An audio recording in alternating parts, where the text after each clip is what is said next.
only thing that gon' be normal is distribution. Normal folks gon' infuse some. Optimize your lineups and you feed the rest, you mute them. Turning it up, these numbers are loud. Peeping this game from a nimbus is wild. Making it rain. While I embrace all this risk, I'm insane. Talking about that best bill, I'm the best till into the next world. Guess I got next still. Best bill, I'm the best rest till into the next world. Guess I got next still.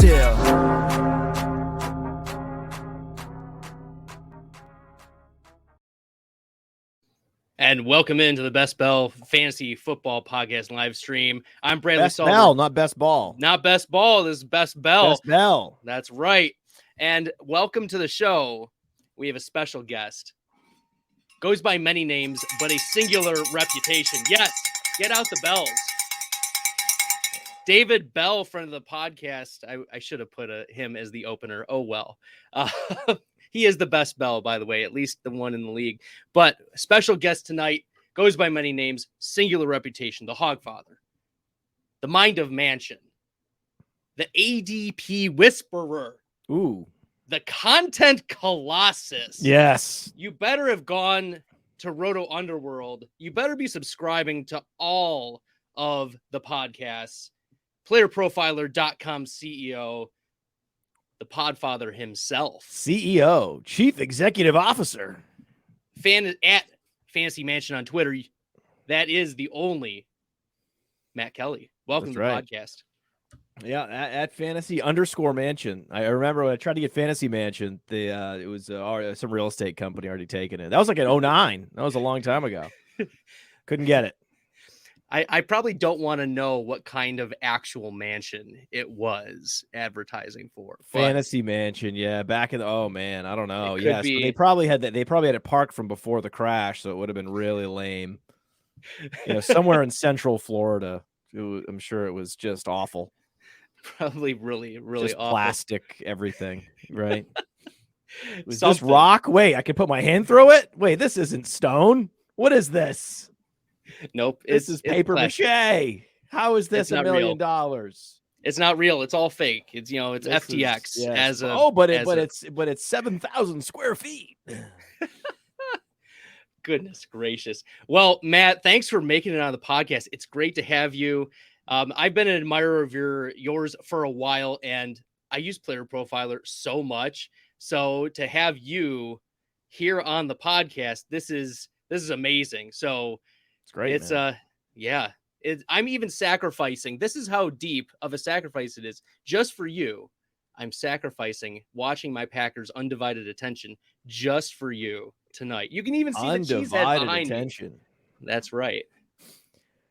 It's hard for me, man. I'm pretty dead inside when it comes to giving any given football team my undivided attention. I mean, it's a 7-6 ball game. I guess they missed the extra point, or did they go for it? What happened? It got blocked. Yeah, they got blocked. Oh God. Okay, so sorry about that.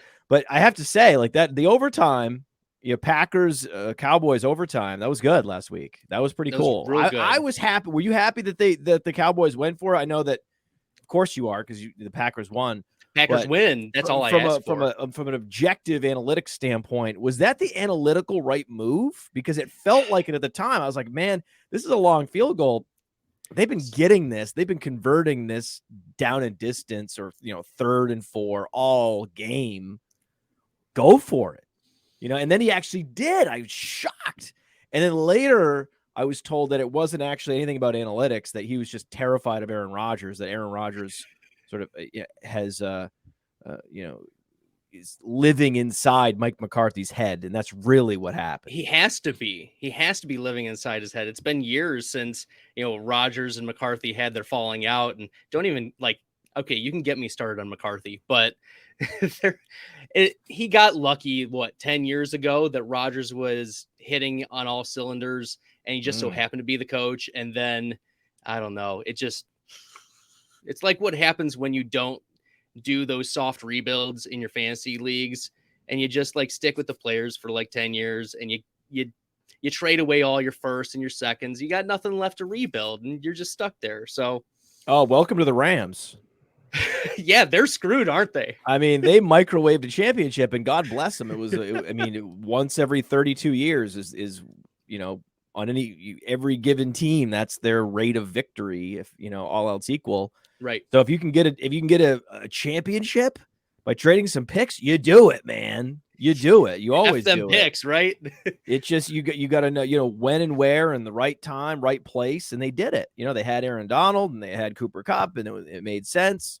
All of their players stayed healthy. God bless them. But I love that now, like, they're paying the price. Like it's being proven that no, you actually have the 1 year window, you microwave it, and then when things get cold out of the microwave, if you don't eat something out of the microwave when it's hot, then it gets all rubbery, soggy, and really shitty. Right. And Right. now that's really the Rams. They're just this rubbery, falling apart, tasteless, nothing. Gross. It's like Gross. old McDonald's, Yes, it's it's cold French fries. That's the Rams. Sad. It's sad. There's not really much they can do to microwave it, like it's twice, 3 times microwaved, and it's just gross. The total at New Orleans. Remember back in the day, Rams, Saints? Woohoo! Right? Woo! Goff, Breeze. Remember? Woo! McVay, Peyton. Right? 50-point total.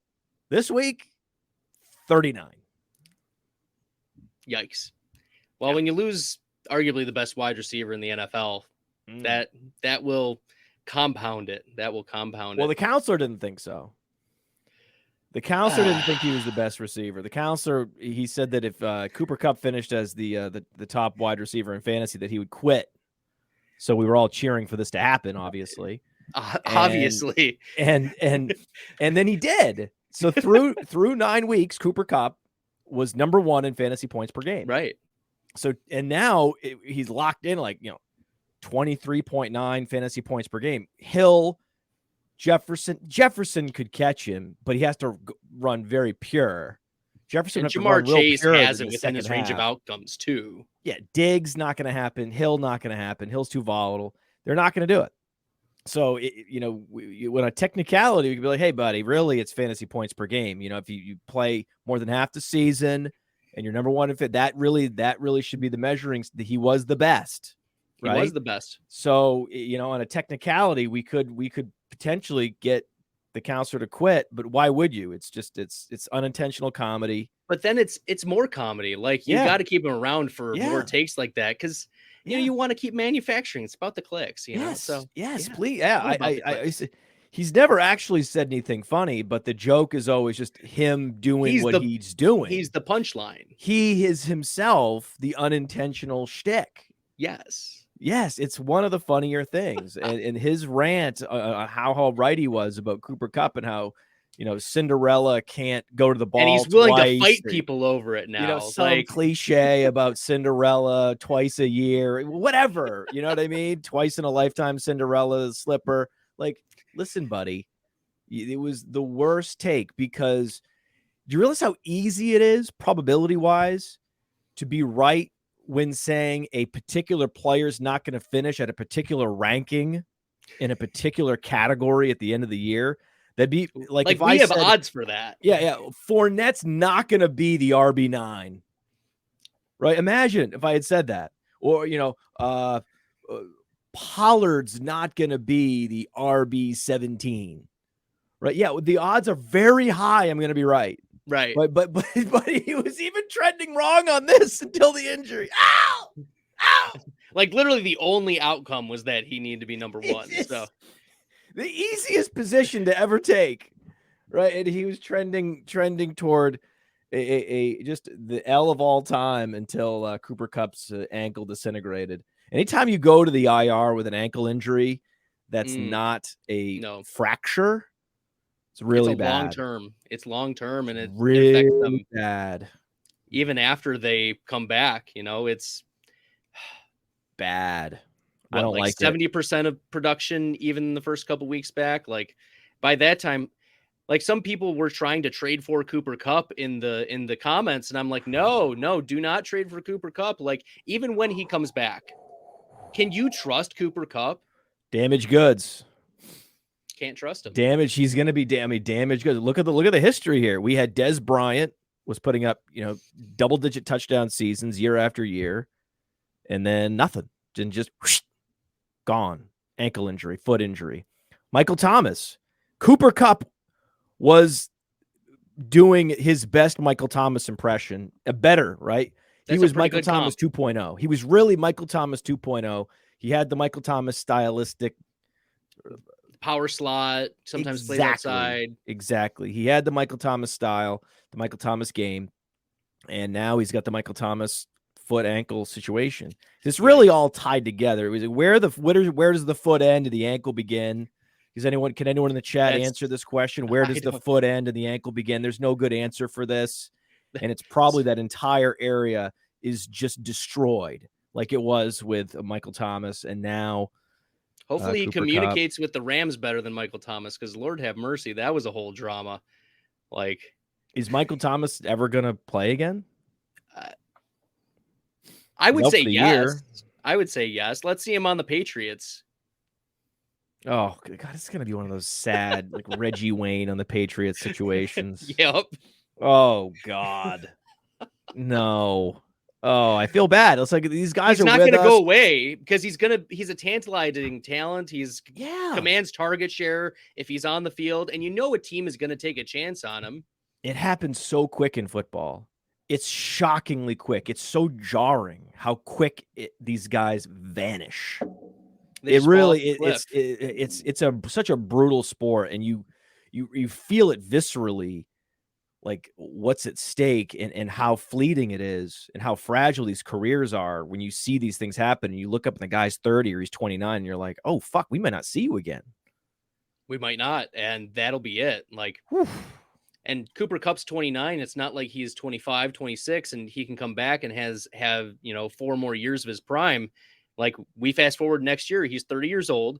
And on what? A Rams team that needs to tear it down? Could Cooper Kupp be on the trade block? Like, that could be a thing where the Rams need to pivot. They need to, because they've got nothing else. Like, right. Oh man. Like, we might have to adjust some assumptions with our 3-year projections for Dynasty at this point. Yikes. Oh my God. I'm starting to get a little nauseated. Well, can we relieve that nausea with a question here? Yeah. All right. Let's start it off with a question about a rookie running back out of Kansas City, Isaiah Pacheco. Well, there's only one of those. Yeah. Rookie Isaiah Pacheco, because Clyde Edwards-Helaire is more like Clyde Edwards-Dull-Lair. Clyde Edwards hilarious. If ridiculous. Yeah. Clyde Edwards ridiculously hilarious. Isaiah Pacheco, he led them in snaps. He led in carries, right? He didn't get the touchdown, but like, he didn't get any targets either. He didn't get any targets. Well, that's the McKinnon role, Is he the lead back the rest of the season? Edwards-Helaire was catching touchdowns. He was getting shovel passes for touchdowns. Yeah. So that's a way to score fantasy points is to get some random gadget reception inside as long the 5, as he's staying which is what was on happening the field with Edwards-Helaire. Edwards-Helaire really was the Truman Show. It was like, can you imagine, like, if you didn't trade him and someone had offered you and you saw the snap share declining and you were like, no, he's going to turn this around. Yeah, Edwards-Helaire is going to turn this around, right? And he was an totally like running back week 1, and now look at his decline. It was so obvious. Like, you said every week he's a sell. At this, when you're going to take the L on Edwards-Helaire? I was like, never. I'm going to run out the clock on this guy. I'm going to be. Let's see week 11. Soak up all the Pacheco everywhere in fantasy. Like, don't worry about it. I take the 0 on Pacheco and pick him up on the waiver wire. Absolutely. Go get him for nothing. And it's like the Jeff Wilson rule. The player I've traded for the most this year is Jeff Wilson. Mm-hmm. And it was like, you can't get Jeff Wilson after week 2. And I was like, he's not on any waiver wires. And I was like, yeah, no kidding. I traded for him. You traded for him? I'm like, yeah, you trade. Yeah, right. Don't worry about the sunk cost of like fab bidding. Whoever got him, that's all they gave up. Right. They didn't give up a player. And they didn't invest in him, and they think he, at any moment, this guy could be replaced or this guy could get injured. You actually put a real player if you had offered, say, Elijah Moore for Jeff Wilson week 2, Ooh, right after waivers run something, you would have been able to close that deal. A Right. lot of these receivers, right. a lot of these receivers, you could have just Oh. put Rashad Bateman. I wouldn't have done that. I'm too much of a Rashad Bateman stan. But Yeah. there's been plenty, Cortland Sutton, Jerry Jeudy. Go down the list of like 4th, 5th, 6th, 7th round receivers you could have dangled in front of someone. They would have bet All of on them Jeff for Wilson. Jeff Wilson, for sure. Yeah, if I don't get a Jeff Wilson, like if I see this guy, right, and it was so obvious that he's going to be the number 1 back in the Kyle Shanahan offense, which has great weaponry. Even if you don't like Jimmy Garoppolo, you trust the rest of the weapons to matriculate the ball up and down the field. They'll get the job done. So we're going to look at some touchdowns here. So if you don't get him, just go ahead and start trying to trade for him. Right? That's it. Just be, hey, what do you want for Jeff Wilson? And then your league mates all scratching their head like, you just traded for this guy, just picked him out. You just traded for a guy that someone just got off waivers. And it's like, yeah, dude, you got to change all your priors, man. It's a Bayesian process. We now know this guy looks like a top 20 running back, and he could be even better, perceived as like a top 40 guy in this guy's head that just got him off the waiver wire. Right. And that's playing the psychology of your fantasy teammates, fantasy league mates, because you mentioned sunk cost on your own end, but the other person didn't invest much. So yeah, you and it was same with Pacheco. Like, it's not too late to trade for him. This is the moment. This is the time. Yeah. If you don't have him, you could still try to trade for him. I'm sure you could get. The problem is fantasy gamers are so allergic to giving up anything of value. Right? What do you think Keenan Allen's going to do a goddamn thing this year? But I bet someone would give you Pacheco for Keenan Allen. Like, oh, he's Keenan Allen. He's going to be back. They keep saying he's going to be back. There's been a lot of people asking that Keenan Allen's going to come and save me in the fantasy playoffs. I don't think so. Dude. I mean, week 17, they get the Rams, and the Rams, we thought going into the season, week 17, if you were playing the best ball, right, that was like one of the matchups, the prime matchups where, oh man, it's going to be Stafford versus Herbert. It's going to be Mike Williams versus Cooper Kupp. And now look, like he comes back and he re-aggravates it, or he comes back and he hasn't been playing, and then he gets an injury in a different part of the body. This is what happens, man. Yeah. These guys have to play, and everything has to just line up just so. And that's if you're Cooper Kupp. That's if, your strength and conditioning is at a super high level. We know that's true with Amon-Ra St. Brown, and he still lost, 2 months out of the season almost. Right. With a high ankle sprain. Yeah. So, I mean, that's the thing. I mean, you're looking at Pacheco about to go up against the Chargers, one of the softest run defenses in the league, where it's a 51-point total. And they're going to be incentive. They're going to be sagging off. They're going to be forcing Mahomes, even if they call a pass play, Mahomes is going to check out to a run in some cases because they're just going to sag off and be like incentivizing them to run. Check out. Here we go. They're going to check out to eye patch, right? I love it. Do we have a? Do we? Yes. Here we go. So, are there like? I'm eye patch Pacheco, right? Like this is the guy. Like he's gonna guy. Like even if he doesn't catch any passes, like it's a problem if like no one's complaining that Dante Foreman doesn't catch passes. Nope. No, because he gets 30 carries a game, and he's gonna be putting up pretty soon, probably within a week or two. He's gonna be putting up. Who are they playing? The Ravens on the road this week. Okay, we're going to see it 28 yards and no catches, and essentially a nothing burger in fantasy because not only does he not catch passes, but he's on a bad offense. Pacheco doesn't catch passes, but he's even more explosive than Dante Foreman, and he's going to be getting some red zone work. They're constantly in the red zone, so a lot more just total fantasy point scoring opportunities. They're eventually going to draw up a couple screenplays to him. He's going to catch some passes. He caught some passes at Rutgers. He's been shown to be a competent pass catcher, but that 50-yard run is within the range of outcomes for him. It's out there. It's so out there. And as soon as it happens, everyone's going to be slapping their forehead. Like, well, he was one of the fastest coming out of the NFL draft. And, this was one of the players that, you were thinking, well, what about the college production, right? At Rutgers, like, well, Rutgers had arguably the worst offensive line in college football. So Worst offense. yeah.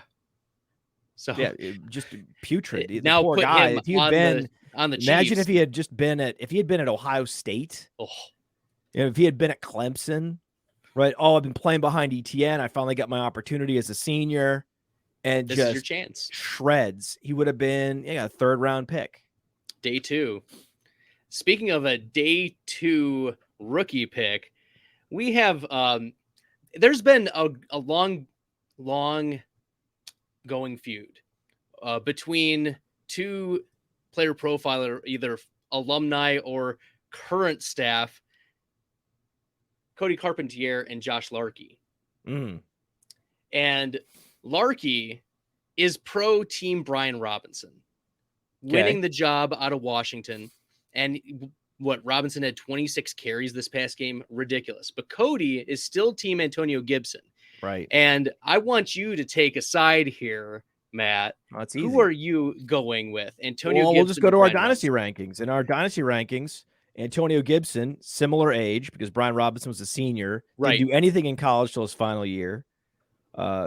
Has reasonable size-adjusted speed, but 15th percentile burst and even worse agility. Impressed absolutely nobody at the Senior Bowl. Impressed nobody at the Combine. Impressed nobody through the process. Except somehow the Washington Commanders. Yeah, somehow. imagine if they had switched places, Pacheco and Brian Robinson. Imagine where Brian Robinson, he would have gone undrafted. Right. If he was at Rutgers, he would have gone undrafted. Do you know how many guys I've seen that have the Brian Robinson profile and go undrafted? Literally, it's like the Tyler Algiers of the world. Not even. Gus Edwards, his best comparison player on Player Profiler is Gus Edwards. What college did Gus Edwards go to? Rutgers. I'm not kidding you. You think I'm kidding? Go to Player Profile right now and look it up. Look it up. You think I'm kidding? That's who he is. I don't think you're kidding. I like Gus Edwards. I think he's a fun player. Gus the Bus, right? But he doesn't catch passes. At least That's he has a Brian nice yards per Robinson. carry. Right, At he's least on he has a a nice bad yards per team, carry, and he but doesn't catch passes. He's a between the tackles grinder, Right. putting up 3.3 yards per carry every game. he's a low not end catching RB2 if he passes. falls in the end zone. Antonio Gibson can take passes and To the score house. touchdowns from the 50-yard line. He can take Right. toss sweeps and score touchdowns from the 50-yard line. When you look at, a critical receiving metric for running backs like yards per route run, he's top 5 in the league. And literally, it's the 5 best receivers in the NFL out of the backfield. It's Kamara, it's McCaffrey, it's Gibson, it's Swift. It's like a who's who, right? If you're there, it's Brees Antonio Hall Gibson. and Antonio Gibson. That's like and it's like, whoa. You see some of these lists on data analysis, which is where you can sort all our metrics on Player Right. Profile. And it's like, okay, well, what's going on? Well, I've seen this before. I've seen NFL coaches get it wrong time and time and time again. They get it wrong. They get it wrong. They get it wrong. I mean, they were playing Shi Smith over Terrace Marshall. And I'm like, what are you doing? Shake my head. It doesn't make sense. Even Robbie Anderson over Brand. Why would you play Robbie Anderson over Terrace Marshall? Terrace Marshall is just imagine a better version of Robbie Anderson every way, and a more trusted teammate. Right. I mean, talk Robbie about is just a so guy that's just volatile. going to freelance out there, Yeah. and you're never going to know where he is, which is why he can't command any targets in Arizona, right? It's like, why do these coaches do this? It's either veteran deference, or it's just some sort of loyalty to draft capital, right? Some coaches don't fall for this, right? Some coaches, like Shanahan, that he has his many flaws, but that is one of the things that you love about him, is that he's going to put the 3rd round pick and the 6th round pick in a competition and just pick the best guy. That's the Right? Eli Mitchell formula, right? Exactly. But that's not what's happening in Washington. So over time, either Gibson's going to go to a different team, Which we hope or he's going to be thrust back into the starting role. And he was productive. Right. He was, so I understand that Yeah. if you run your projections based on the depth chart, And you see that, okay, if he's the starter and McKissick is there, the projections, Josh's projections, I'm sure, favored Robinson. But we know that, McKissick misses games. Robinson misses games.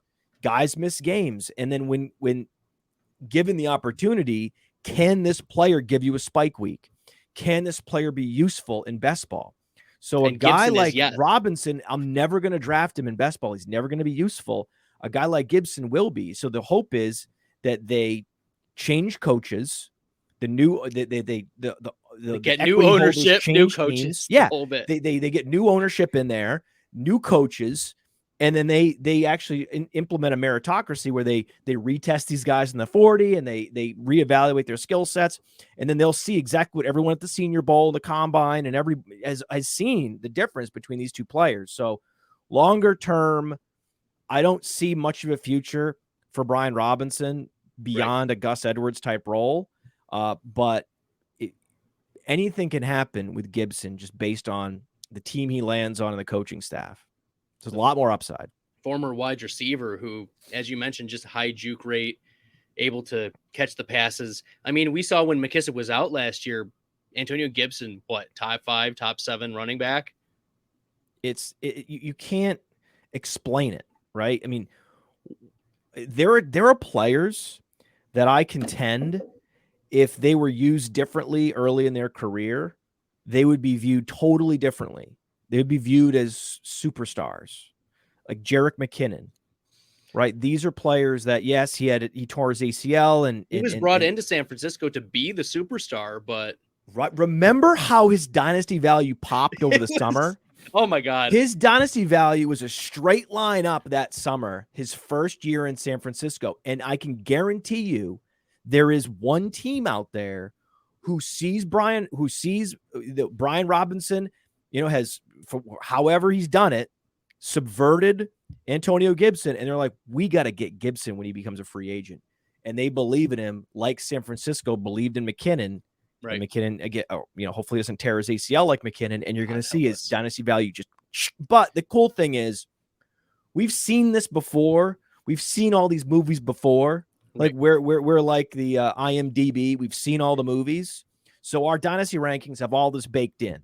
That's why Gibson has twice the value of a Robinson. And so if you were kind of new to all this, and you're playing fantasy for the first time, and you go to our dynasty rankings, some of them you're like, this is kind of weird. Where are they getting all this? And they're like, we're getting this from the comps, right?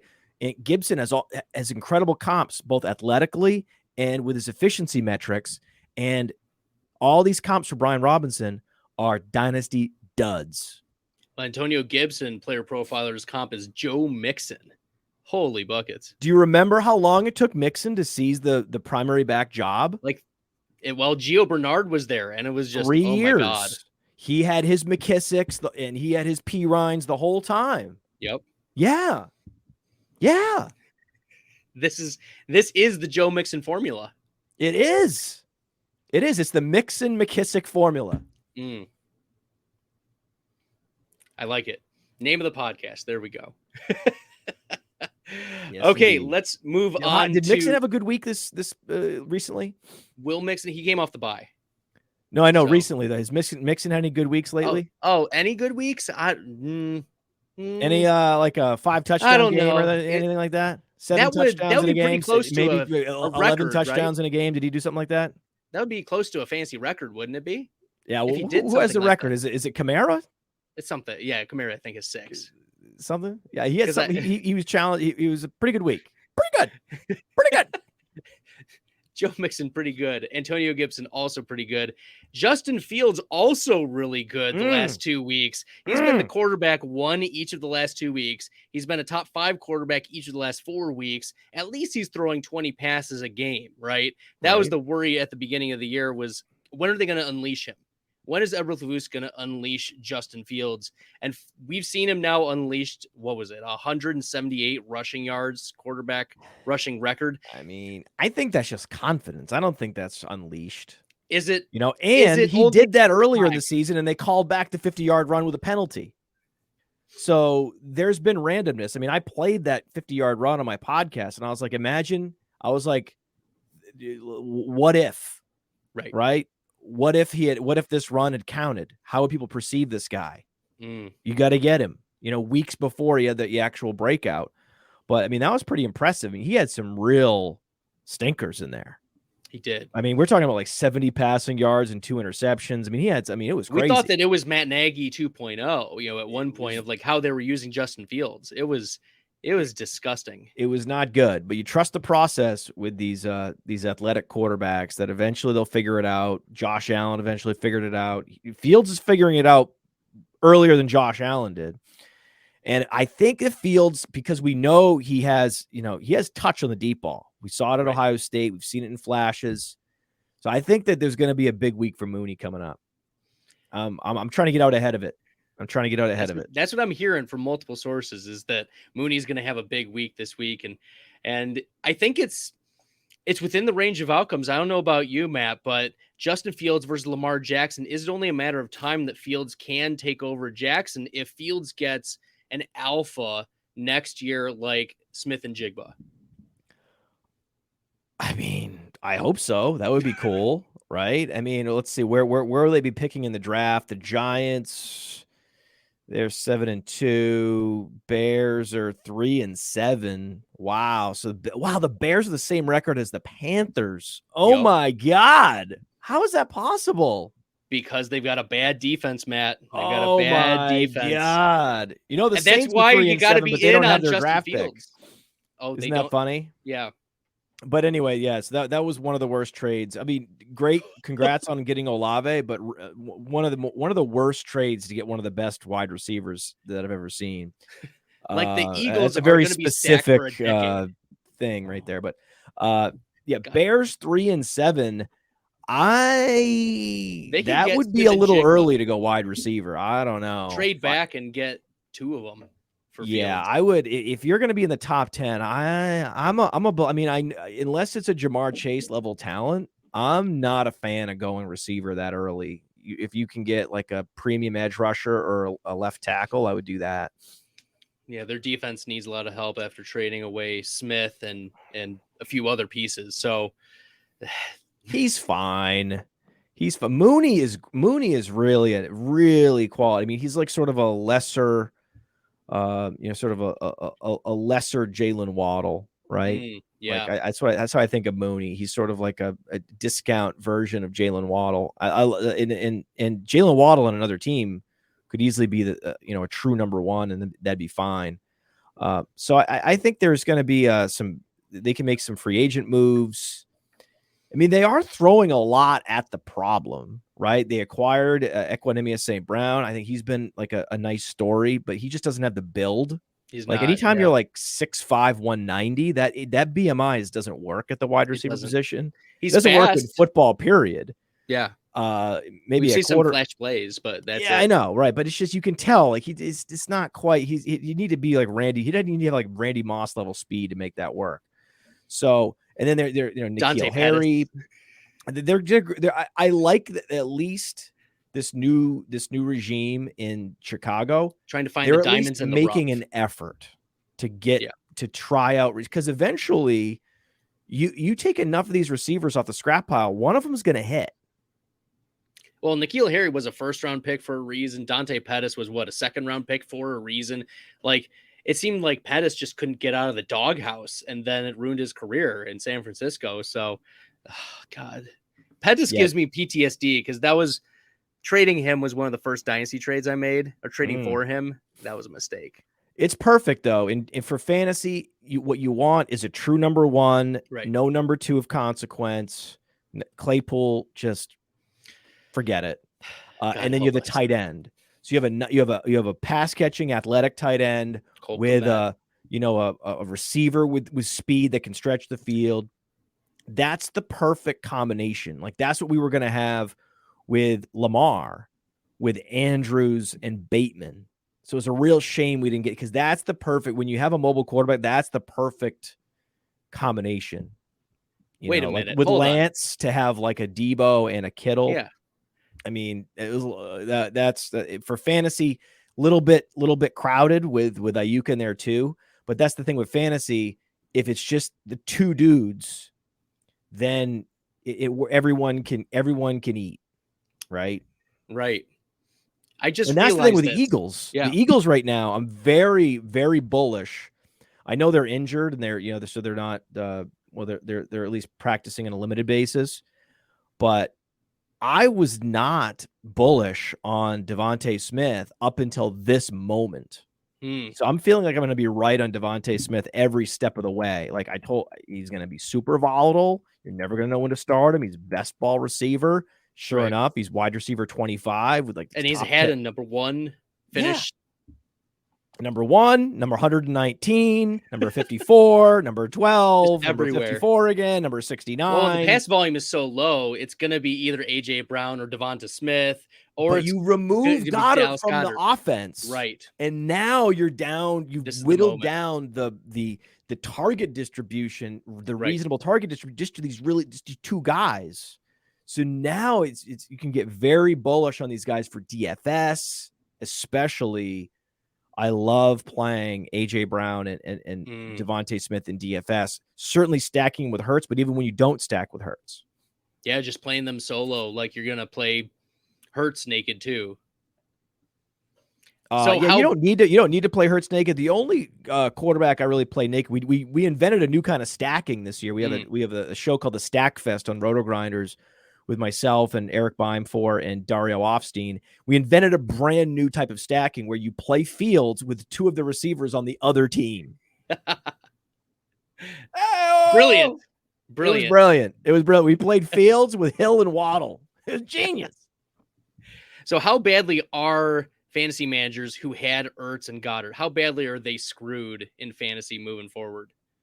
Yeah, there's just not a lot of good options at tight end. I know that in deep leagues, everyone's trying to grab Trey McBride. I don't love it. I don't love rookie tight ends, period. And he didn't command any targets when he was getting even the minimal snaps out there. But the problem is Marquise Brown's coming back. Yep. And Rondale Moore has stepped up. Looks good. And he was always Moore looks like the real deal. A phenomenal prospect because he was one of the more dominant receivers as a freshman. We love freshman year production at Player Profiler. And he had one of the most dominant freshman seasons, especially at a major conference program.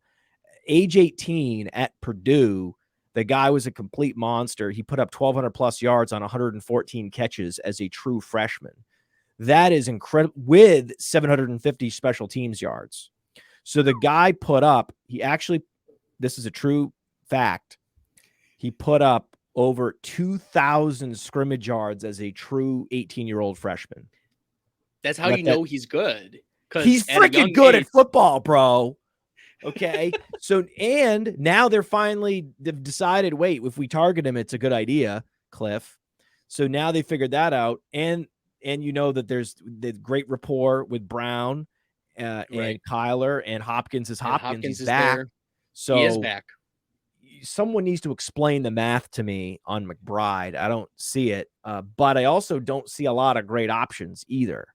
Njoku hopefully will be back soon. That's exciting that we can Harrison get Bryant, him back. nothing more than a touchdown dependent tight end too, right? It's like I do think that you could always keep going back to the Foster Moreau because Foster Moreau is an athletic tight end, man. Anytime I look up and I see a guy is one of these uber athletes, I get excited. Then sure enough, there he goes. 40 yards and a touchdown. That'll do it. Giving you the 14 fantasy points. It's like, that's manna from heaven, man. That's if you're what you need in need of a tight end. In deep leagues, I'm going Tyree Jackson eventually. Harrison Bryant. Yeah.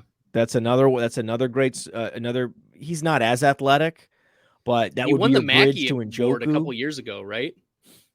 Yeah, he won the Mackey Award, and it was basically at that Senior Bowl. I was at that Senior Bowl. It was him and Troutman dominating that Senior Bowl, but Troutman's been injured. And Juwan Johnson is a former receiver at Oregon.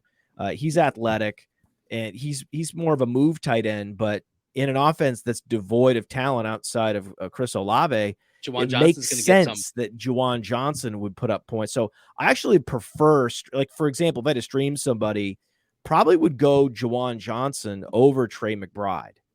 I like that call. He's shown some touchdowns. Juwan Johnson's the real deal. I'm also excited to see what Likely can do moving forward, even when Andrews on the field. If they go to just power, right? If they go 12 personnel every time, they should. I would. If I was Harbaugh, I'd be 12 personnel all game, Likely on the field all game. So you think about it. Okay, so we get in our heads like, this guy is the starter. This guy's not the number one at his position. But if you actually take a step back and go, what's the target competition in Baltimore? Is he going to DeMarcus Robinson? No. Okay. James Prochet? Fuck out of here, man. Okay. But really, what's the target competition in Arizona for Trey McBride? It's like a mountain of talent. So Likely going to outproduce Trey McBride in that scenario. Even though he's not the number one tight end on the team, it doesn't matter. The position. Yeah, it doesn't matter. It does not matter. Come on, man. Think about it. Like, think it through. Like, put yourself here. One thing I've noticed that a lot of people, especially in the chat comments, they don't think it through. Like, you're take a hike. Hut, right? Take a snap. Survey the field. What are you going to do? You going to throw to McBride? Nope. Are you going to throw to Really? No, you're not. I'm going to find Likely a lot. Think about it. Going to find Likely or literally any of the other Arizona receivers. It's called target competition. It's one of the easiest places to find value. Understand the contextual production within the prism of target competition. It's the same thing with college players. Why do you think Metcalf and A.J. Brown were such great picks in the second round? Because they were competing against each other at Ole Miss. Oh, and another Ole Miss wide receiver too. I mean, Elijah if I were Moore. In the NFL, I would be just burning up the phone. Like I'd somehow try to get, the who is it? Douglas? Is he the general Joe Douglas? So, yeah. Is he the general manager of New York, the Jets? Yeah. I believe it's Joe Douglas. I tried to do everything I could to get Joe Douglas's phone number and text him every single day about Elijah Moore. Every day. Why weren't the Packers doing that? Why weren't the Packers just, what does it take to get Elijah Moore? What does it take? Because it's probably not, it's incredible. Enough. They've already committed to Garrett Wilson with a first-round capital. Wilson. Corey Davis has the money. He has the contract. They paid Corey Davis. It's one of the easiest transactions, hypothetical transactions you could ever make. Because go get Elijah Moore. And even the Packers said, we're looking for a receiver that's on a rookie contract who is underperforming. Jerry Jeudy. I wonder who that might be. Like what did fantasy managers do with Elijah Moore though? Because I've been stuck with him in a bunch of leagues. I liked him as a prospect, and I think I'm just holding because I don't want to sell. Well, not in seasonal leagues. You let him go. You drop him. No, but in Dynasty, you got to hold on to him, and I don't think you sell low on him. So no, he's a hold or a buy. Yeah, he's a buy hold. I call it a buy hold. The problem is it's a buy hold because whoever has him probably likes him, and if you have Elijah Moore in Dynasty, you probably focus on the right details. It's like if you have Rashad Bateman.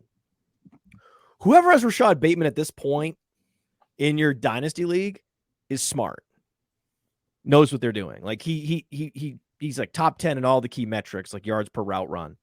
So, air yards, it's all that stuff. It's like air yard share, all that shit. He's performed well in all those metrics. So you're not going to get in. And he was a dominant college receiver with target competition in the form of Tyler Johnson at Minnesota. So it checks all the boxes, and he's going to show up next year in even better shape, even more. He's going to be probably like 205, super sleek and fast. He's going to be incredible. He's on the Keenan Allen career arc. We talk about what is okay. Gibson's on the Mixon career arc. Absolutely. Remember, Keenan Allen missed years. He was of his injury career. Prone. Remember, he was injury. Oh yeah, he lacerated a kidney. People were like, really? "Oh, That's not reproducible. Yeah, he was out for the year with a kidney. I mean, it was all these problems like ankles and feet and hamstrings. This is who he is, and this is he didn't get his career started until like year 3. So I mean, this is Bateman, like 100%. So but by now, like I'm in leagues where I've traded for him in a bunch of leagues, so like it's all shaken out. Like you go ahead and try to get Bateman. Like no, it's not happening. All right, Matt, we'll give you an opportunity to take a victory lap on Tony Pollard. But what are we going to do with him this week when Ezekiel Elliott is actually back? How about them Cowboys? I don't know, man. I don't know what's going to happen. I ask McCarthy what's going to happen. The guys need touches to score points. You can't score any fantasy points without any touches. So they got to give him touches. The nice thing is you got to remember the Gallup's coming off a torn ACL and he's not the same player. He wasn't the same player the last couple of years. Like if you look at all of his metrics, they were just getting worse and worse every year. And then he led the league in drops recently, a couple of years ago, or he's never been that good actually, or he's been average his whole life. Maybe that's it. Anyway, there's not a lot of target competition there. It's Schultz. And this is a prolific. There's a fast-paced offense. Dak is vintage Dak right now. Right. He's giving you those 30 rushing yards and a touchdown now. You know that's how you know he's all the way back. CeeDee Lamb is looking good. Lamb's putting up 40 points a game, but there's going to be games where they can't get the ball. So even if Zeke is out there, they're going to play him in the slot still. They're going to have these formations with Pollard on the field. When Pollard's on the field, they also draw up plays for him specifically, so he can do well like Aaron Jones. He can do well even without like the massive workhorse snap share. So you play him like you play him. And what's great is you play him especially much more in DFS if Zeke is active. You want him active so that you can play Pollard at low ownership. Right. And then Zeke either goes out in the first quarter or they get into comeback mode and they give Pollard a lot more snaps. So they ease Zeke back in and Pollard gets that 70% snap share anyway. There's so many different scenarios where Zeke is active, Pollard's low owned, and you get to smash with a guy that should be, 2-3 times the ownership. But, Zeke is active. So my projections don't have Pollard where other guys are. Yeah, it's about the upside there too. I'm always rooting for these that whenever the cardboard cutout primary guy is like questionable, might play, and then ends up being active. I can't wait to play the other guy in DFS in tournaments. It is like the perfect scenario. It pays off. It's so often it pays off. It's great. And when it pays off big. It's so good. Like Ramondre with Damian Harris is active. Right. It's like, please, Damian Harris, please play. Please, for the love of God. He's playing. Yes. Well, is it too late to buy Ramondre? Because he's been crushing lately. Yeah, I mean it's ship has sailed. Okay. Like the ship is out of the harbor. He's been a back end running back one. He should last 5 weeks or so. Yeah. What are you gonna do?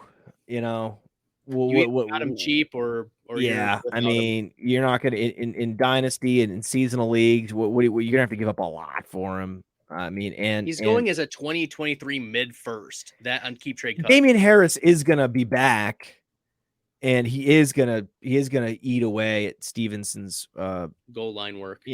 Everything, his touches in general, because Harris hasn't been healthy.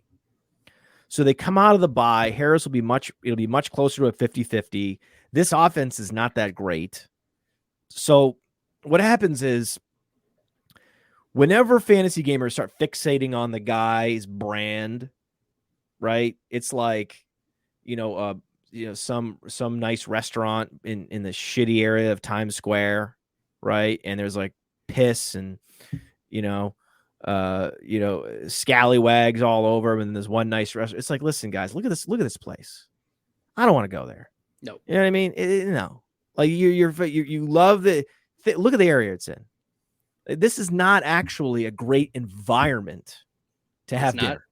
Okay. This is not a great environment for a guy to score fantasy points. If you take a step back, he's the RB10 right now. He's not going to, this is probably his peak for the season. And he's going to start leaking fantasy points, finish maybe RB18, something like that. But it's not because of him. Right. It's because of this offense. It's not a good offense. And not a good offense. Harris is going to be healthy. Committee, the whole bit. So what do you're not gaining anything. You might as well just, it's one might of those as well things sell him for that 2023 first. He's about to be 25. He's getting to that age right? I mean, he was, I think he was a transfer to Oklahoma, and he was an old transfer. He might have been a JUCO guy. So, we're talking about, his first year in a major conference, he was 22 years old, right? The guy in his age range to get now, if you're going to pay, would be to overpay in quotes for Rachaad White. Yeah, that would be the move. That would be White is the guy. He's the guy. Yeah. I'm overpaying for Rachaad because that's happening. And Rachaad White is actually, he profiles as a more difference-making asset in Dynasty. He profiled a guy like Ramondre Stevenson. Catch passes. He's on a good offense. Yeah. Assets. He's got soft hands. I love big running backs with soft hands that are great out of the backfield. And he breaks tackles, right? He's got an incredible juke rate. So, so he does have like a Le'Veon Bell playing style. So Ramondre could absolutely, he's very Le'Veon Bell, if you think about it. Very close comp to Le'Veon Bell. But he's just not that explosive. So for me, I tend to lean toward the running backs with explosiveness. And you can typically find them in the discount bin at some point in their career, whether it be like, a DeAndre Swift right now. People at fantasy managers get pretty frustrated by him. For sure. Now would be a time to try to swoop in. Obviously, Breece Hall's out for the year. Swoop in on him. So they're Williams, Antonio Gibson, Pollard before the year. So Pollard was a classic overpay. Where it's just so obvious. White's been a classic overpay. Try to get him thrown in. And even now, we talked about with like Jeff Wilson in seasonal leagues, now would be like, oh, it's too late. Cat's out of the bag, Podfather. Yeah, cat's out of the bag. And I'm still trying to do deals. Like I'm who knows? You never know. Like I put a package together where I would get Christian Watson this week. And we're like, he's a buy high. I'm like, well, I don't know what that other fantasy manager actually thinks about Christian Watson. Right. Maybe he thinks that he got lucky with 3 touchdowns and he thinks he's selling high and he thinks, oh, this guy's a sucker. I'm going to I've been trying to unload. I've been waiting to unload Christian Watson all year. I don't believe in this guy. You never know. And the guy might come back and be like, no, Christian Watson's not off the table. I'm not going to deal Christian Watson. And it's like, okay, we'll talk about someone else then. That's cool. Don't worry about it. It's fine. We'll let you have your Christian Watson. Yeah, I'll do the same thing with Rachaad White. Like, let's make a deal, buddy. The problem in Dynasty is, I've been trying to do a deal with a guy. I have Kelsey and Hill in Dynasty, and it's a rebuilding team, and I'm doing everything I can to get rid of them, right? Right. And I'm trying to get picks. I'm trying to get assets. And I'm like, you're a contender. You're number 2 with a great team, and you have Breece Hall. I have Kelsey and Hill. This is the easiest deal of all time. Immediate smash. And he says, no, he's not interested in trading Breece Hall. Breece Hall is not available. And I'm like, that's fine. Like in a lot of cases, it's like, hey, listen, I don't quite have the horses to get this deal done. I get it. Most people don't have, right, what it takes. Hill and Kelsey. Right. 2 of the signature difference makers, like in all of fantasy. Like there's Jefferson. There's just a handful of dudes, and I have 2 of them. Weak winners. Yeah, I'm like, I got what it takes, bruh. And he's like, no. And it's like, you know what? You don't want to win. You're what's wrong with Dynasty. Win now. You're why Like, Dynasty is so easy to win, because when I'm in first place and you're in second, you're slow actively playing. working against him. Like, he's actively working against himself. Yeah. He's always letting whoever's in first place, he's always letting that person see the river. Always. And it's like, hey, just let me get a free card on the river, you sucker. Why don't you actually try to win? It's almost like they're card collecting. It's not a rookie card. Okay? You're trying to win a league. Try to win the league. Trying to win in Dynasty is contrarian. Which is bizarre. You know, you imagine you enter these leagues, but I think some people are just so fixated on, I want the possibility of rebuilding. Dynasty gives me the ability to be my own GM. But you know what? There are a lot of crappy GMs in the NFL too. What if Breece Hall is awesome and I feel bad later? Oh, well, you know what? You won your championship. Hey, Burks has 60 catches. I mean, 6 for 60. I was about 60 catches. Yeah, I read that wrong. I was like, wow, Burks has 60 catches. That's a record. Right now, 6 for 60, 666. Oh, that's dangerous. Oh my God, Burks is no longer cursed. 666. Yeah, it looks like Tannehill and Rodgers are doing okay. Aaron Jones 6 of 20 on the ground. We knew that because Tennessee's run defense is pretty good. Dillon is 3 for 2 on the ground. Also not surprising. Yikes. 8 completions for Aaron Rodgers. But let's move to the Rams backfield, because I just, I'm a glutton for punishment. Will Kyren Williams be the Rams backfield savior? Because it's not Cam Akers, and it's definitely not Darrell Henderson. No, Kyren Williams runs like a 4.7. Look, this is the Notre Dame glasses that I'm wearing. Like, these are inconvenient truths for people that love like Clyde Edwards-Helaire. He's a small, slow satellite back that doesn't catch passes, Clyde Edwards-Helaire fans. Never mind. I loved him at LSU. Okay. Good talk. Yep. Right. He's James White. Like, Kyren Williams is fine. He's a small, slow, very, very completely and utterly adequate. But Sean receiver. McVay loves Notre Dame players. I don't care. He loves Notre Dame players. He's not giving you anything above Ben replacement. Skoranek out-targeted Allen Robinson for most of the season. I prefer Skoranek in Dynasty to Kyren Williams. Okay, deal. I like Skoranek the rest of the way. I think Skoranek is interesting the rest of the way. He's got some nice metrics. Skoranek has been the one commanding the targets. It's not Van Jefferson. It sure as hell isn't Allen Robinson. Like, Skoranek played in the Super Bowl last year. Like, Skoranek is interesting, but he didn't play at Notre Dame. Oh, well. No. So, yeah, I'm not wait, he did play at Notre Dame. He did. He did play at Notre Dame. Yeah, he did. That's what I was saying. I can't believe it. That was just like an offhand remark that you just say that. But yeah, he actually did. He did. Holy shit. You were like, wait, didn't he play at Notre Dame? I'm like, that's what I don't know. I didn't look it up. That's what and then I did look it up. I was like, wait a second. That's so funny, because I was like, I know there's 100 schools he could have, but I was like, let me look that up just to be sure, because I actually don't know. Here's the thing, Matt, is I went to Notre Dame, so I would know. Yeah, you knew. I knew. Yeah. It was kind of cheating. I'm sorry. Yeah, the Bears, like Equanimous St. Brown, Cole Kmet, and Chase Claypool, all Notre Dame. Yes, makes sense. Makes sense. You would know that. That's good. Yeah, I mean, he's an interesting guy. I mean, the game total is very low. There's not going to be a lot of points scored, but he could actually be the one that racks up a bunch of catches. No, I'm not starting Kyren Williams. I'm not in a hurry to pick him up. I'd rather pick up Keontae Ingram.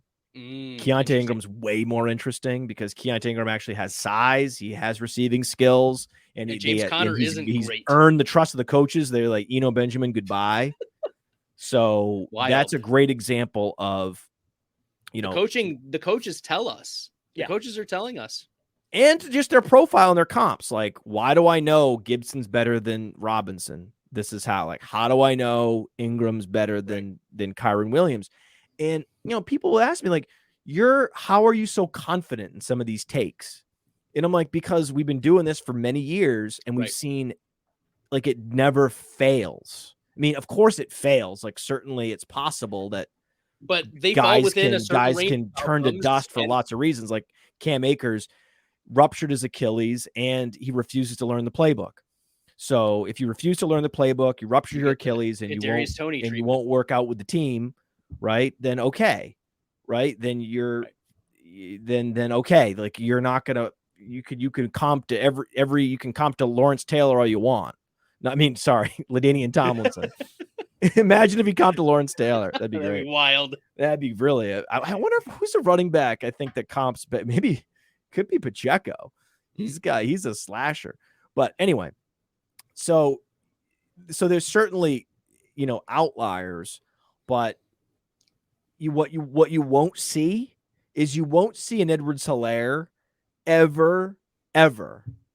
And so and I'm talking about with like supreme confidence. You'll never see them like actually get on the same plane of existence as like a full-blown like Heisman Trophy caliber Jonathan Taylor level. Well, and that's talent. why it was wild that Jonathan Taylor was picked second behind Edwards-Helaire in nearly every crazy draft. And so when anyone says like, oh well, Washington prefers Robinson, it's like, yeah, well, okay. Eventually they'll change preferred their Edwards-Helaire to Taylor and Swift. So that doesn't tell me anything. Right. It's wild.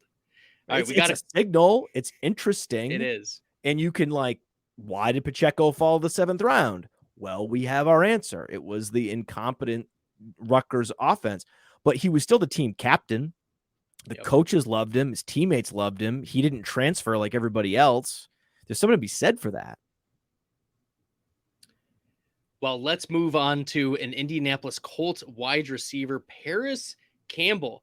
Like, is it about time that Paris Campbell... Okay, let's take a step back, because Matt Ryan is now the starting quarterback back again for the Indianapolis Colts and Jeff Saturday. Right, as predicted. Right. This was telegraphed. Did you think Ellinger was going to start 12 games? No, I only thought... Who thought that? Once Reich was fired, it was back on the table that Matt Ryan was going to start, and I was saying that the moment he was fired, like, this was Eli Manning 2.0. This was Eli Manning 2.0. They got one good look, I guess now 2 good looks at Ellinger, and said, we've seen enough. We're going to fire the OC. We're going to fire the coach. And now it's Eli Manning 2.0. Matt Ryan's going to get back into there. And Paris Campbell has had double-digit targets, on average, each of the last 3 games that Matt Ryan's played? Like, he's exactly what you want. Everybody needs a Paris Campbell type player, right? He's like, imagine Kadarius Toney, but bigger and good. I mean, it's true. He's so fast. He's so agile. And he's big. Like, he's like 6 feet. Like 6 feet, 200 plus. He's rocked up, man.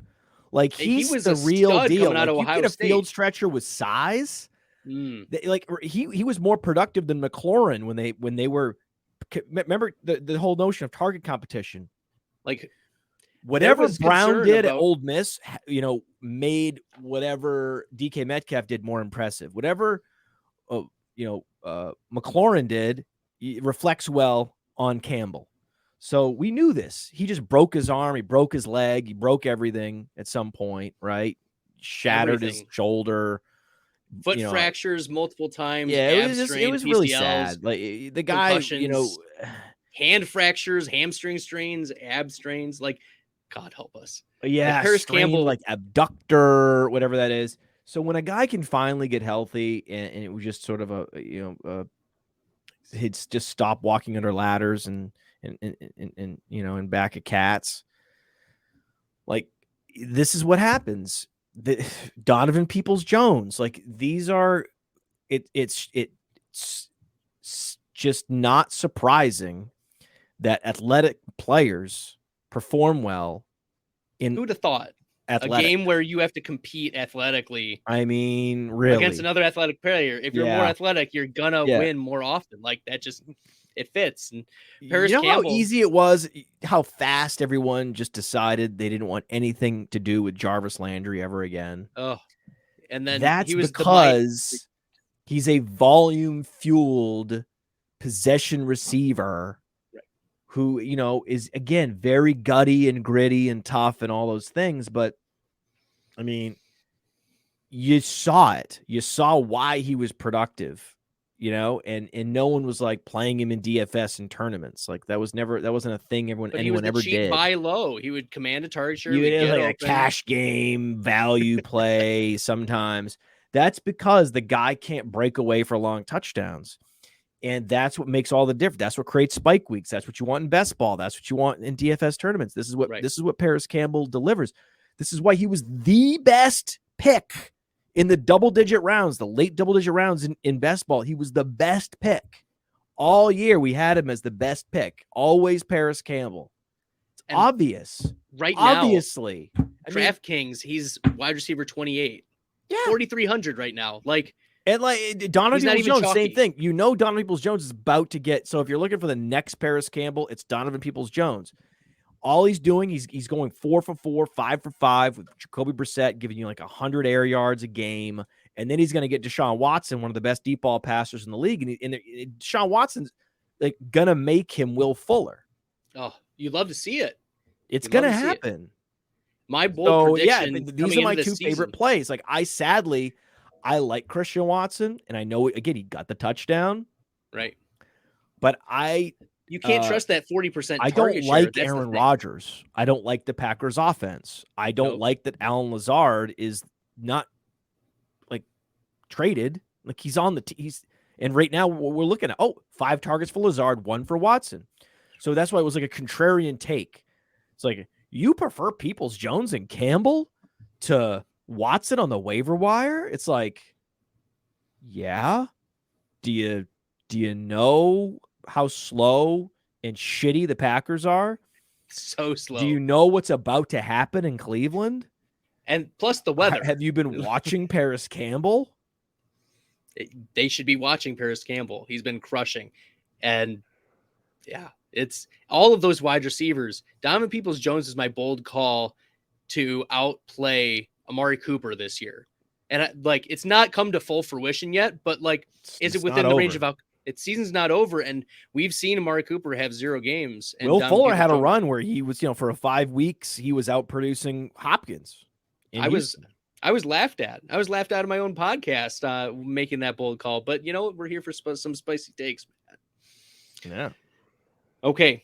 Just a couple more, and then we'll let you go because you've been so gracious, Matt. I have been very gracious. Very gracious dealing with my podcast. Has been going on a long time. Too long. No, it's not too long. I do 2-hour podcasts like it's it's your job. Like I'm reading a bedtime story. Is week 11 Terrace Marshall week? Is he going to break out this week? No.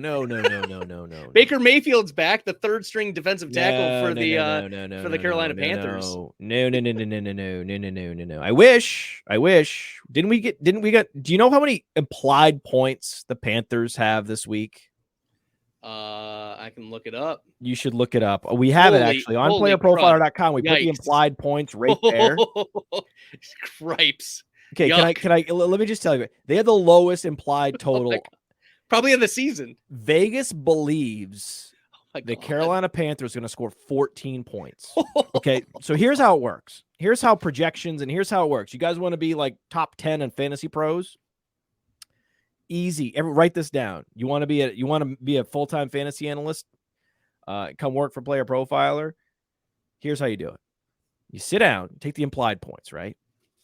And then you take the target shares and the touch shares, and you distribute those 14 points, right? So that's 2 touchdowns, everybody at home. 2 touchdowns, right? You take those 2 touchdowns and then some other stalled drives, and you allocate all those points to Dante Foreman and, a little bit to Chuba Hubbard, a little bit to Black Shear, okay? DJ Moore is going to get the most of the wide receivers. You're going to get some to Tommy Tremble. Don't forget Tommy Tremble, right? Then whatever's left over, you got to give all the rest to Terrace Marshall, and he's going to score 8.6 fantasy points. Gross. That's how it works. Just so everybody knows, that's behind the scenes with fantasy and how it works. It's how people have won zillions of dollars playing DFS with that type of formula. It's not that hard. So this ain't the week. I love him, but there's going to be weeks where he plays Atlanta, and that's great. And you're very happy to play him. There's going to be those weeks, and there's going to be weeks where they go at Baltimore and you run and hide. Right. And Baltimore even though they're the number one wide receiver points allowed. Literally, they added Roquan Smith plus a bunch of rookies off the injured reserve.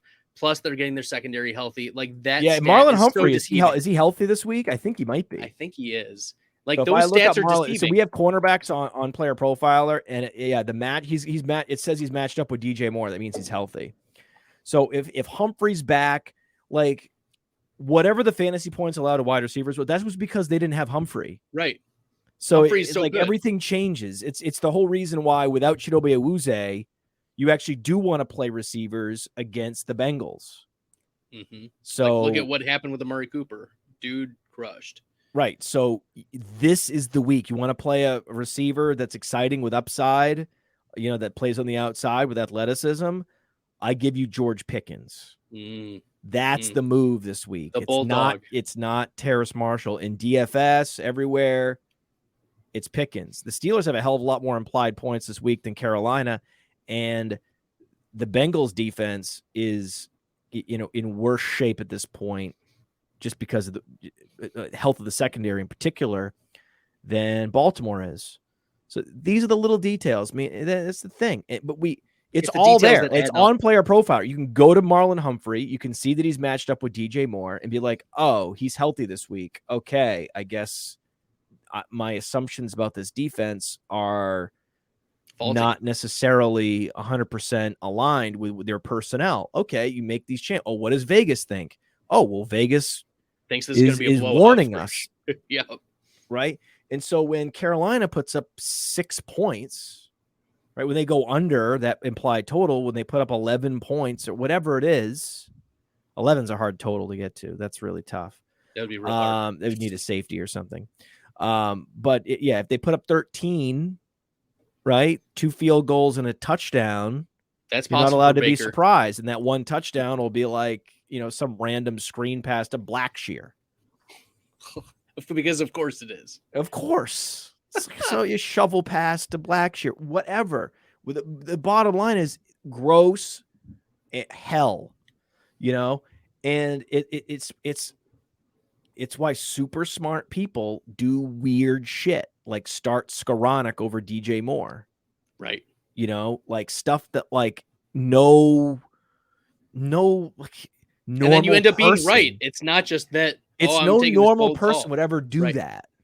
Right. But then you look up and you see some weird stuff and you're like, that's probably why. Like, or you starting Pacheco over Dante Foreman.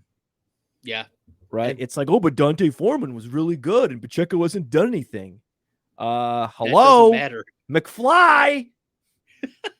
I literally have Isaiah Pacheco this week ahead of Donta Foreman. Of course you do, because you know what you're doing.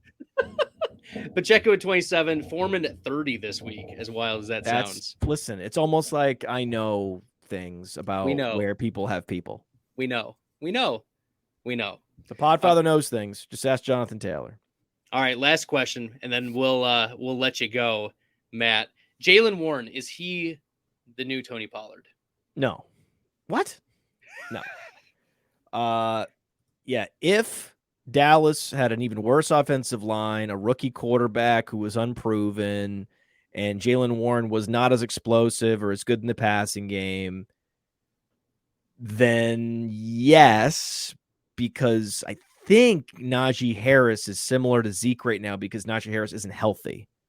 That's true. So we might be looking up and Najee Harris had was playing on a torn PCL or something.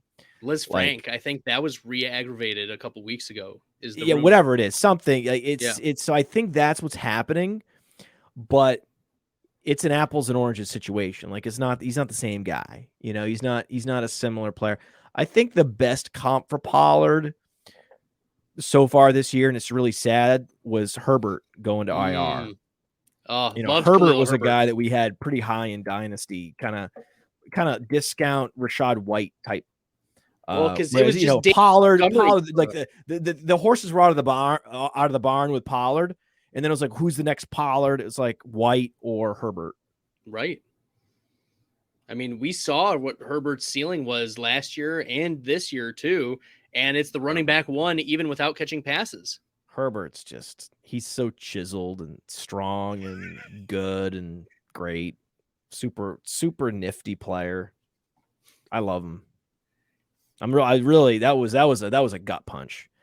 I'm in these deep leagues, these high stakes leagues and these dynasty leagues where we start 3 running backs, 3 flex, crazy Scott Fish type leagues where you need Herbert's important in leagues like that. He matters.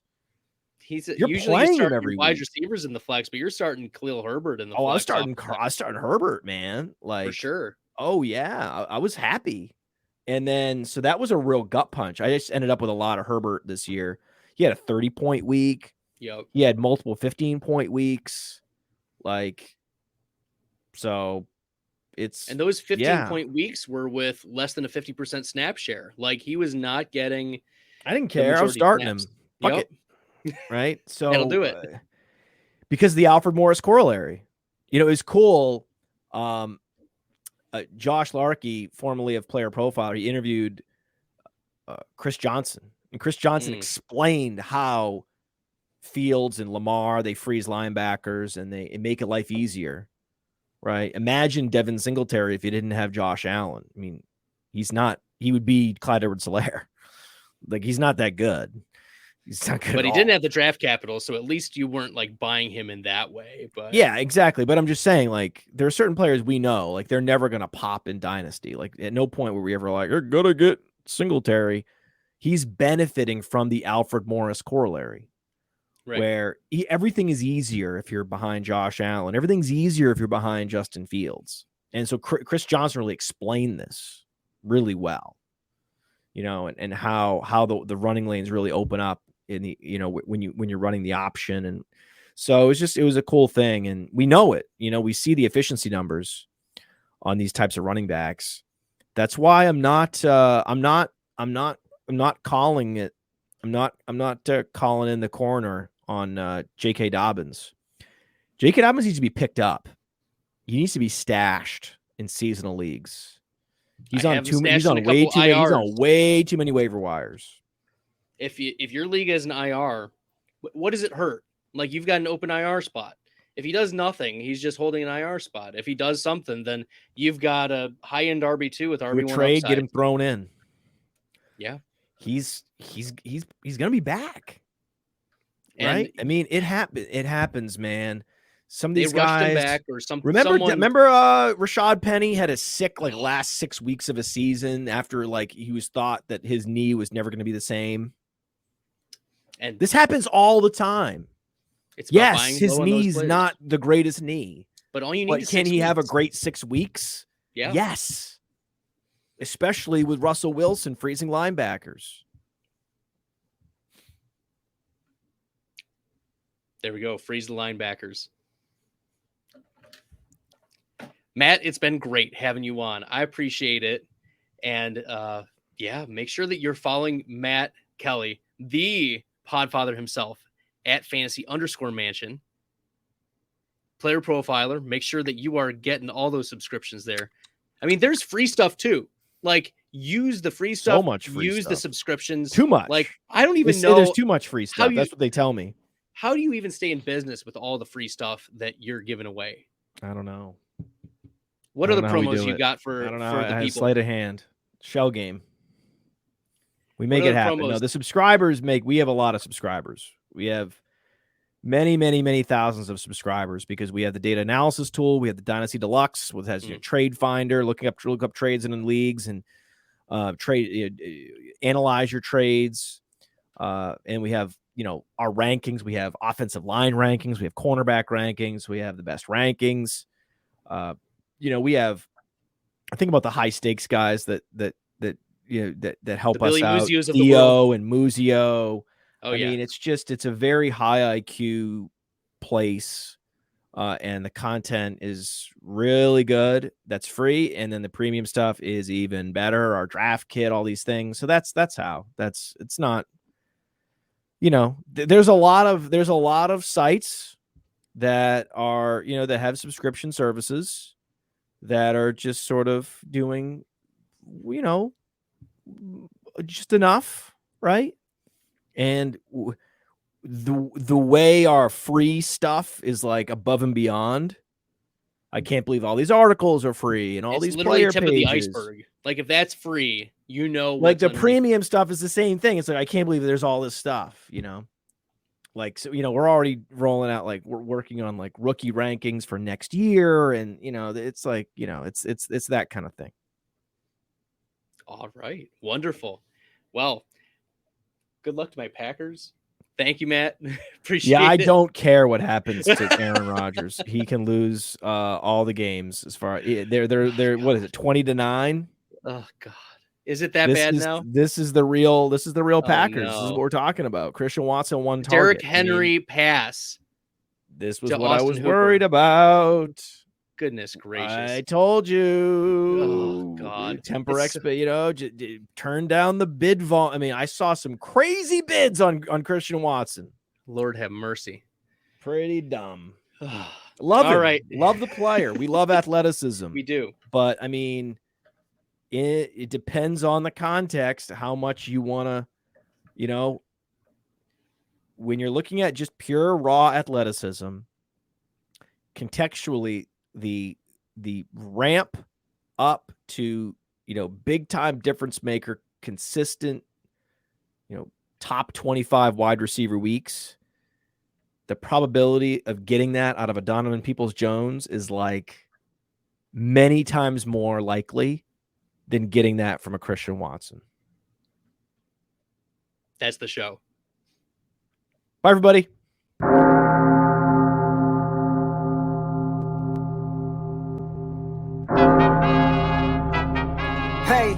Hey.